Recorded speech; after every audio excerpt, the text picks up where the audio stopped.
Can. Rightio, get out from the madness. Welcome to the Triumph Tiger 1200 launch for New Zealand. So, doing this a bit ass backwards today. Rode the bike, now I'm filming the intro because I'm just that organised. So, I've just gotten off the GT Explorer with the big 30 litre tank. It looks like a big bus. We'll wander over to it.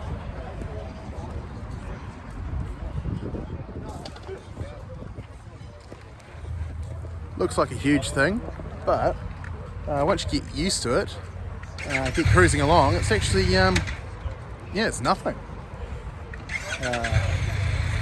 Things I've picked up just on that quick, maybe 20-minute test ride on that bike is that to get into off-road mode, you have to be in neutral and stopped. At least that's how I managed to get into it. I spent the first half of the ride thumbing the mode button going, where's off-road mode gone? So that's golden. Comes with two different luggage systems, both made in collaboration with GV. The steel ones, or the aluminium ones, look a hell of a lot better than the plastic ones. Not quite sure what's going on next. Maybe I'll snag another ride. Let's go have a quick look to see. Now I can actually see as well. I'm not being blinded by the sun. So we split into two groups so people can go and have a ride. There's not enough bikes to go around, obviously. We've got a nice selection. We've got a couple of spoked wheeled versions. They're the rallies. A couple of GTs. They're the ones with the cast wheels. Main difference between them, other than cast and alloy, is sizing. GTs get a 19-inch front wheel. Rallies get a 21.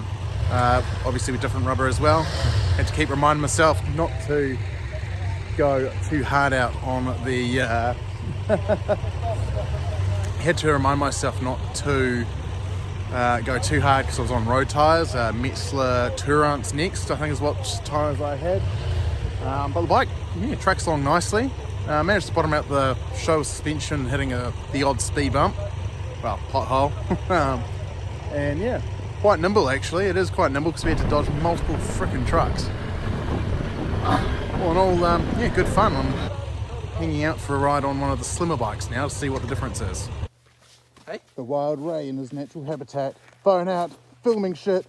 While we're here though, two Rally Pros 1200 Tiger Triumphs. That's backwards.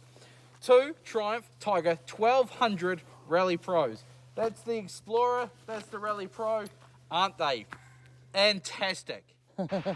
And it is at this point in the process that I realised that I completely forgot to film an outro or riding impressions for the Tiger Rally Pro. So here we go. Once I jumped off the GT Explorer and not feeling the need to join Auckland traffic just yet, I arranged with Triumph NZ for one last ride with Ray, and we took the two Rally Pros out for a quick skid in the dirt to find out how they went. Despite its noticeably taller seat, which meant I could only tiptoe the bike at 176 centimeters tall, I immediately felt at home on the Rally Pro compared to how I felt about the GT Explorer.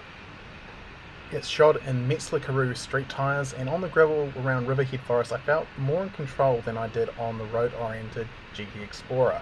I'm not sure if it was the tyres in the end, or the wheels, or the simple weight difference with not having that giant extra 10 litres of fuel that the GT Explorer had, but the Rally Pro really put a grin on my face. It quickly became apparent that if I owned either of these bikes, I would A, put slightly more aggressive tyres on, and B, I would need shares in said tyre company to keep me supplied with tyres, because the fun factor of twisting that throttle and letting the rear end brake loose was immense. Adding to the entertainment factor was Triumph's brilliant quick shifter, which flawlessly moved up and down the gears no matter how ham-fisted I tried to be with it. It seems Triumph have really got their quick shifters nailed. Returning back to base camp, I managed to hit a hidden pothole at a pretty good pace, and I was pleased upon reviewing my camera footage to see the electronic suspension didn't fully compress and took the hit quite well, especially considering how shonky out roads are these days, with the potholes only growing in number, it seems.